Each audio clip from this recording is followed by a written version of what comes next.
नमस्कार दोस्तों, आपका स्वागत है आपके अपने YouTube channel Gyanshala with Nikhil में। तो दोस्तों HCF और LCM के चैप्टर को आगे बढ़ाते हुए आज के क्वेश्चन की हम शुरुआत करते हैं। पहला क्वेश्चन है, 5 अंकों की वह छोटी से छोटी संख्या कौन सी है जो 12, 15 तथा 18 से पूर्णतः विभक्त हो जाए।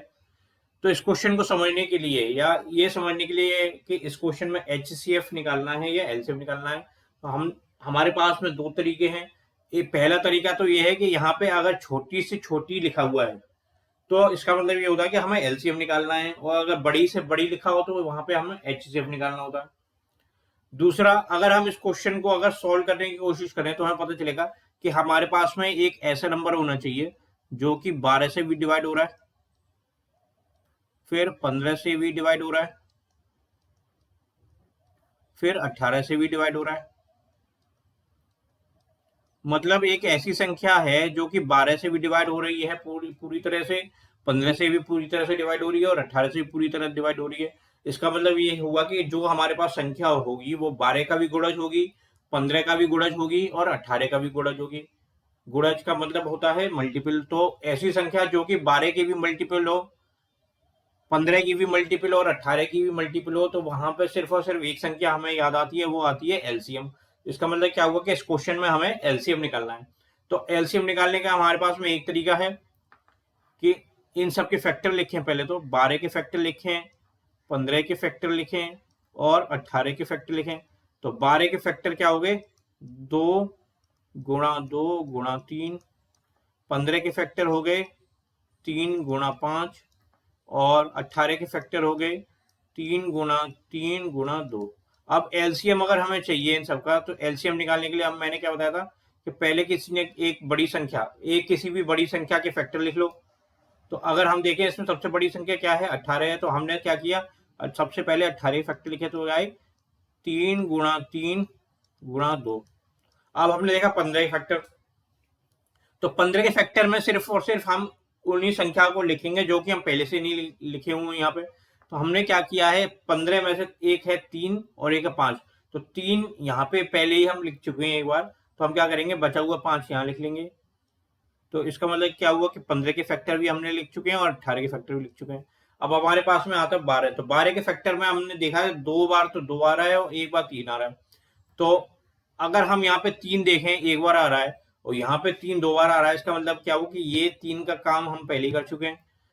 अब हमारे पास में बचते हैं 2, तो 2 यहाँ पे कितनी बार लिखे हुए हैं, 2 बार, और यहाँ पे कितनी बार लिखा हुआ है, 1 बार। तो जो एक एक्स्ट्रा 2 है वो क्या लिख देंगे यहाँ पे, हम लिख देंगे यहाँ इसमें एलसीएम में। तो हमारा जो एलसीएम क्या आ जाएगा, वो आ जाएगा 180। एलसीएम कैसे निकालेंगे, इन सबको मल्टीप्लाई कर लेंगे, तो हमारे पास में क्या आ जाएगा, ये 3 का 3 से गुणा करेंगे 9 आएगा, 9 दूनी 18, 18 और 10, 18 का 10 से गुणा करेंगे तो 180। तो हमारा एलसीएम आ गया 180। अब हमसे कहता है कि 5 अंकों की छोटी छोटी संख्या होनी चाहिए। तो हमें पता है कि सबसे छोटी संख्या जो 5 अंकों की होती है वो होती है 1 2 3 4। ठीक है, तो ये क्या हो गया, 10,000। 10,000 जो होती है वो सबसे छोटी 5 अंकों की संख्या होती है, क्योंकि इससे अगर हम छोटी संख्या देखें तो फिर वो हो जाती है 9,999, जो कि 4 अंकों की संख्या होती है। तो हम ये कह सकते हैं 10,000 जो है वो सबसे छोटी 5 अंकों की संख्या है।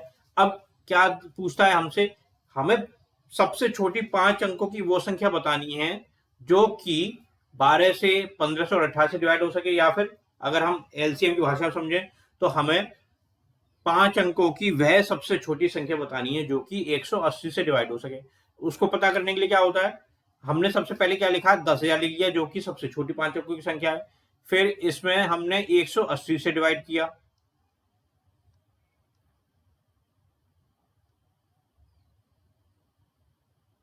तो ये कितनी हो जाएगा, तो रिमाइंडर कितना बचेगा यहाँ पे रिमाइंडर बचेगा 1 0 0, फिर 1 0 यहाँ से उतार लेंगे, फिर 5 बार जाएगा ये, तो यहाँ आएगा कितना, 900। फिर रिमाइंडर कितना बचेगा, 100। इसका मतलब ये हुआ कि 1000 या 10,000 जो है वो 180 से अगर डिवाइड करें हम तो 100 रिमाइंडर देते हैं। इसका मतलब क्या हुआ कि अगर हम या तो 10,000 में से 100 घटा दें, तो हमें 180 का मल्टीपल या 180 का गुणज मिल जाएगा। या फिर अगर हम इस संख्या में 10,000 में 80 जोड़ दें तो हमें जो दूसरी संख्या मिलेगी, मतलब क्या होगा कि जैसे मान लीजिए 18 का अगर हम पहाड़ा पढ़ते हैं, 18 का पहाड़ा पढ़ते हैं, तो एक तो संख्या आएगी जो 10,000 से जस्ट बड़ी होगी, ठीक है। एक संख्या आएगी जो 10,000 से जस्ट छोटी होगी। मतलब जस्ट छोटी का मतलब क्या हुआ कि उससे एक संख्या कम होगी, 10,000 से एक संख्या कम होगी, और एक संख्या जो होगी वो 10,000 से एक संख्या ज्यादा होगी मल्टीपल के फॉर्म में। तो इसका मतलब क्या हुआ कि हम किसी भी संख्या का मल्टीपल दो तरीके से बना सकते हैं ऐसे डिवीजन करके। या तो हम उसमें से शेष घटा दें, तो 10,000 में से जब शेष घटाएंगे 100 तो हमें क्या मिलेगा, 9,900। अब 9,900 जो होगी वो 4 अंकों की संख्या, जबकि हमसे पूछिए 5 अंकों की छोटी से छोटी संख्या। तो इसका मतलब क्या हुआ कि इसमें से 10,000 में से 100 घटाने पर हमें आंसर नहीं मिलेगा। तो पहला तरीका तो हमारा गलत हो गया। दूसरा तरीका क्या होता है, अगर हम दी गई संख्या में भाजक और शेषफल का अंतर जोड़ दें, मतलब 180 और 100 का अगर हम अंतर निकालें तो वो कितना आएगा, वो 80 आता है। तो अगर हम इस 10,000 में 80 जोड़ दें तो जो संख्या मिलेगी वो भी हमारी 180 की मल्टीपल होगी, 180 का गुणज होगी। तो अगर हम 10,000 में 80 जोड़ते हैं हमें क्या मिलेगा, 10,080। इसका मतलब क्या हुआ कि एक तो 9,900 संख्या जो होगी वो 180 का गुणज होगी, और इसके बाद में जो संख्या आएगी वो आएगी 10080। एक ये संख्या होगी, ये क्रमागत गुणज होंगे 180 के। क्रमागत मतलब जैसे 180 का पहाड़ा पढ़े हैं या 18 का पहाड़ा पढ़े तो 18 में पता है 18 का 4 से गुणा करें तो कितना आता है, 72 आता है। और 18 से 5 का गुणा करें तो कितना आएगा, 90। तो 72 और 90 क्या होंगे, ये क्रमागत गुणज होते हैं। इसी प्रकार 9,900 और 10,080, 9,900 और 10,080 जो है वो क्रमागत गुणज होंगे 180 के।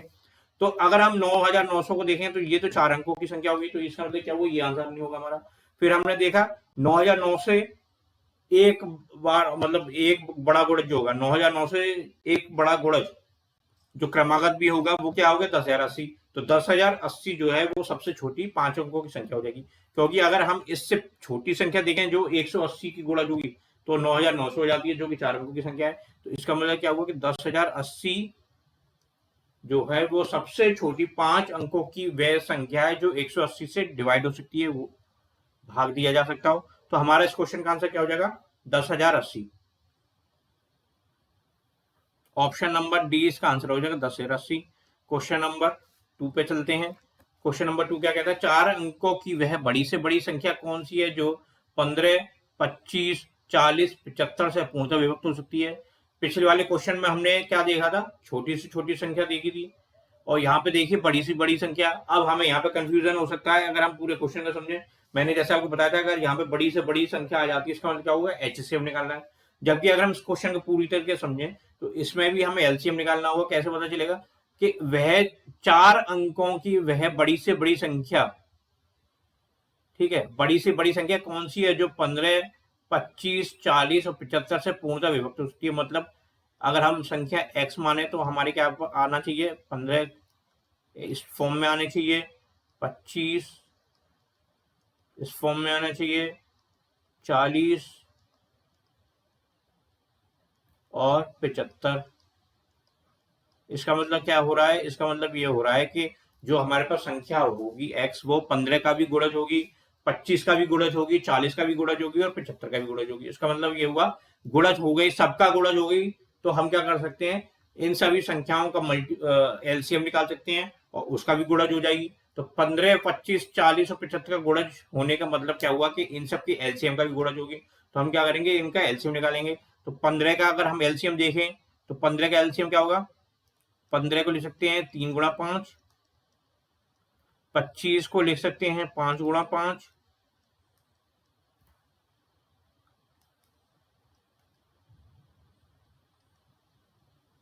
40 को लिख सकते हैं 8 गुणा 5। तो 8 को लिखेंगे तो तोड़ के 2 गुणा 2 गुणा 2 और 5। फिर 75 75 होता है 25 75, 25 को लिखेंगे 5 गुणा 5 और 3 से गुणा कर देंगे। तो हमारे पास इन सबके फैक्टर आ गए। अब हमें चाहिए एलसीएम। एलसीएम के लिए हम क्या करेंगे, सबसे बड़े फैक्टर को लिखेंगे पहले, तो क्या हो जाएगा 5 गुणा 5 गुणा 3। फिर हम गए 40 के पास, 40 में देगा 1 5 यहाँ आ रहा है, 1 5 यहाँ आ रहा है, तो 5 का काम हो गया पूरा। अब ये बचे हुए 3 बार जो 2 हैं ये हमारे पास में यहाँ नहीं है, तो हम ये इनको यहाँ लिख देंगे। तो 2 गुणा 2 गुणा 2 करके यहाँ पे हमने लिख दिया। फिर हम गए 40 के पास, 25 में देखा, 25 में 2 बार आ रहा है 5, और यहाँ पे भी हम 2 बार लिख चुके, तो 25 का भी हो गया काम। यहाँ पे ये तीनों टर्म पूरे लिख चुके हैं। अब हमारे पास बचता है 15। 15 में एक बार 3 है और एक बार 5 है, तो एक बार 3 यहाँ हो गया, एक बार 5 यहाँ हो गया, तो इसका मतलब क्या हो, 15 का भी हमने फैक्टर यहाँ इंक्लूड कर लिया है। अब हमें एलसीएम निकालना है, तो इन सबको मल्टीप्लाई करेंगे। तो 75 का 8 से गुणा करने पे हमें क्या मिलता है, हमें मिलता है 600। इसका मतलब क्या हुआ कि या तो हम इन सब 15, 25, 40 और 75 के अलग अलग वैल्यू निकालें जो कि थोड़ा लंबी होगी, या फिर हम क्या कह सकते हैं, हम ये भी कह सकते हैं कि जो संख्या होगी वो 600 का भी गुणज होगी। ठीक है, 600 कैसे आया, 15, 25, 40 और 75 का हमने एलसीएम ले लिया, तो हमें मिल गया 600। अब क्या कहते हैं, 4 अंकों की वह बड़ी से बड़ी संख्या बतानी है। तो 4 अंकों की सबसे पहले तो हमें सबसे बड़ी संख्या पता होनी चाहिए। तो 4 अंकों की सबसे बड़ी जो संख्या होती है वो होती है 9 9 9 9। 4 बार 9 लिख दिया, तो वो 4 अंकों की सबसे बड़ी संख्या होगी। क्योंकि इससे अगर हम बड़ी संख्या लिखें तो वो क्या हो जाएगी, 10,000 हो जाती है। 10,000 में 5 अंक हो जाते हैं, तो हम हमारे पास में 9,999 जो है वो सबसे बड़ी 4 अंकों की संख्या है। अब हमें ये बताना है कि 4 अंकों की होनी चाहिए वो संख्या, लेकिन साथ ही साथ 600 की गुणज भी होनी चाहिए। पर हमारे पास 9,999 जो है वो 600 की गुणज नहीं होती है, तो हमें 600 के गुणज वाली संख्या निकालनी होगी 4 अंकों की। तो हम क्या करेंगे, संख्या निकालेंगे, 600 से हम इसको डिवाइड करेंगे, तो कितनी बार जाएगा, ये एक बार जाएगा। यहाँ लिखेंगे 600, रिमाइंडर आएगा, यहाँ पे 9, यहाँ पे 9, यहाँ पे 3, फिर यहाँ पे लिखेंगे 9,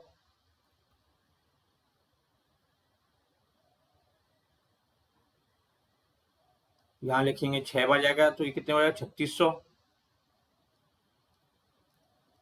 कितना रिमाइंडर आ जाएगा, 399। अब हमने डिवीजन कर लिया है, अब हमें पता चला कि 399 शेषफल है। अब हम इस शेषफल और भाजक की सहायता से हम अपनी संख्या निकालने की कोशिश करेंगे। तो हमें पता है कि गुणज निकालने के लिए इस तरीके की डिवाइड करने के बाद गुणज अगर हम निकालना है तो हमारे पास 2 तरीका होता है। पहला तरीका क्या है कि अगर हम 9,999 में से अगर ये शेषफल माइनस कर दें, 399 निकाल दें, तो भी हमें गुणज मिल जाएगा। या फिर हम इस 9,999 में भाजक और शेषफल का अंतर जोड़ देते, तब भी हमें गुणज मिल जाएगा। तो हम एक तो तरीका क्या हो गया, 9,999 माइनस 399 करके भी निकाल सकते हैं। एक हमारा नंबर जो निकलेगा वो निकलेगा 9,999 प्लस 600 माइनस 399। तो या तो हमारे पास जो आंसर आएगा वो इसको सॉल्व करके आएगा, या फिर इसको सॉल्व करके आएगा। और ये दोनों जो भी संख्या निकल के आएंगी ये क्रमागत गुणज होंगी 600 की। तो हम क्या करते हैं, अगर हम 9,999 में अगर हम एक भी जोड़ देते हैं, एक संख्या भी जोड़ देते हैं, तो ये 5 अंकों की संख्या हो जाएगी। जबकि यहाँ पे जो संख्या जुड़ रही होगी वो 201 जुड़ रही होगी। इसका मतलब क्या होगा, यहाँ इससे तो हमें मिलेगी 5 अंकों की संख्या, तो ये हमारा आंसर नहीं हो जाएगा। और हमें चाहिए 4 अंकों की संख्या, तो 4 अंकों की संख्या केवल और केवल इस वाली वैल्यू से मिलेगी। तो हम क्या करेंगे, 9,999 में से 399 घटाएंगे। तो 399 घटाया तो हमें क्या मिलेगा, 9600। तो 9600 वह बड़ी से बड़ी 4 अंकों की संख्या होगी जो कि 15 से, 25 से, 40 और 75 से पूर्णतः विभाजित हो जाती है। तो हमारा आंसर इस क्वेश्चन क्या हो जाएगा, 9600, ऑप्शन नंबर सी। अब हम चलते हैं अपने आज के आखिरी क्वेश्चन की ओर। आखिरी क्वेश्चन जो है क्वेश्चन नंबर 3 कहता है 2497 में वह छोटी से छोटी कौन सी संख्या जोड़ी जाए कि प्राप्त योग 3, 4, 5, 6 में से प्रत्येक से पूर्णतः विभक्त हो जाए। मतलब अगर हम इसको क्वेश्चन को अपने सॉल्व करने के फॉर्म में लिखें तो हम क्या दे पाएंगे कि अगर हमारी वो संख्या है x, तो x जो है वो 3 से भी डिवाइड हो रही होगी, 4 से भी डिवाइड हो रही होगी, 5 से भी डिवाइड हो रही होगी और 6 से भी डिवाइड हो रही होगी। डिवाइड होने का अर्थ होता है कि जो रिमाइंडर होगा वो 0 आएगा। तो ये कंडीशन तभी बन सकती है जब हमारी जो संख्या है या x जो है वो इन सभी भाजकों 3, 4, 5 और 6 इनका जो एलसीएम जो निकलेगा उसका गुणज होना चाहिए। तो अगर हम 3, 4, 5, 6 का एलसीएम निकालें तो हमें क्या मिलेगा, एलसीएम जो मिलेगा वो मिलेगा 60। 60 कैसे आएगा, 3, 4, 5, 6 में जब हम एलसीएम निकालेंगे तो हमें पता चलेगा 3, 4 और 5 जो है ये 3 सहभाज्य संख्या है, कोप्राइम्स हैं। तो कोप्राइम्स का एलसीएम निकालेंगे हम डायरेक्ट उन संख्याओं को मल्टीप्लाई कर देते हैं। फिर जब हम मल्टीप्लाई करेंगे तो उसमें हम देखेंगे कि 6 के फैक्टर भी उसमें इंक्लूड हो जाएंगे। तो एलसीएम जो हमारा डायरेक्ट निकल के हम निकाल सकते हैं वो है 60। तो अब जो भी संख्या होगी वो 60 का मल्टीपल होनी चाहिए। अब हमने अपने दोनों पहले के जो क्वेश्चन थे उनमें एक बार देखा था 4 अंकों की बड़ी से बड़ी संख्या, एक बार देखा था 5 अंकों की छोटी से छोटी संख्या। तो यहाँ पर ना तो हमें ये बताया हुआ है कि 4 अंकों की संख्या है, ना ये बताया 5 अंकों की संख्या, लेकिन यहाँ पे हमें जो संख्या दे रखी है, बेस टर्म दे रखा है वो है 2497।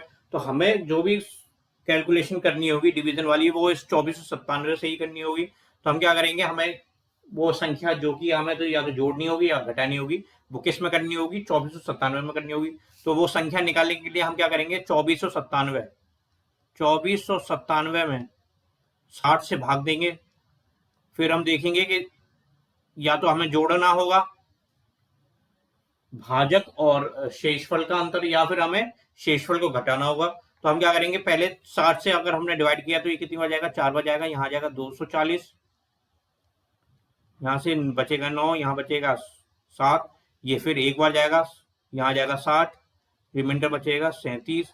ठीक है, तो या तो हम 2497 में से 37 घटा दें तो हमें जो संख्या मिलेगी वो 60 की गुणज होगी, या फिर हम क्या करते हैं 2497 में, या तो देखिए समझिए क्या, 2497 में माइनस करते हैं हम 37, तो भी हमें जो संख्या मिलेगी वो 60 का गुणज होगी। या फिर हम 2497 2497 में क्या जोड़ दें, 60 का और 37 का अंतर, तो अभी हमें जो संख्या प्राप्त होगी वो 60 का गुणज होगी। अब हमसे क्वेश्चन में कहता है छोटी से छोटी संख्या जोड़नी है, तो हमारा जो आंसर जो होगा वो इससे तो आएगा नहीं, क्योंकि यहाँ पे हम घटा रहे हैं, जोड़ हम यहाँ रहेंगे। तो इसका मतलब क्या हुआ कि इस वाली इक्वेशन को सॉल्व करके हमें आंसर मिल सकता है। अब हमें एक क्वेश्चन देखना है कि हमसे पूछ क्या रहा है, हमसे पूछ रहा है कि संख्या बतानी है, गुणज बताना है, या फिर हमें वो बताना है कि क्या संख्या जोड़ी जाए। तो क्वेश्चन कहता है कि 2497 में छोटी से छोटी संख्या जोड़ी जाए। जोड़ी क्या जा रही है, ये वाली संख्या। तो इस पूरे को सॉल्व ना करते हुए 2497 प्लस इसको सॉल्व ना करते हुए हमें सिर्फ और सिर्फ 60 माइनस 37 का आंसर निकालना है। तो 60 माइनस 37 क्या होता है, 23 होता है। 60 माइनस 37 जो होता है वो होता है 23। ठीक है, तो इसका मतलब क्या होगा कि 23 ही वो ऐसी संख्या है जिसको हम 2497 में जोड़ें तो 3 से 4 से 5 से 6 से डिवाइड हो सकती हो, या फिर जो कि 60 का मल्टीपल बन रही हो। 60 आया हमारा एलसीएम। तो इस क्वेश्चन का जो आंसर होगा वो होगा ऑप्शन नंबर सी। तो आज के इन 3 क्वेश्चंस में हमने एलसीएम से संबंधित कुछ और एक्स्ट्रा चीजें सीखी। मैं आशा करता हूँ आपको इस वीडियो से कुछ ना कुछ एक्स्ट्रा सीखने जरूर मिला होगा। तो प्लीज इस वीडियो को लाइक कीजिएगा, शेयर कीजिएगा। चैनल अगर अभी तक आपने सब्सक्राइब नहीं किया तो प्लीज चैनल को सब्सक्राइब कीजिएगा, जिसका नाम है Gyanshala with Nikhil. Thank you, have a nice day.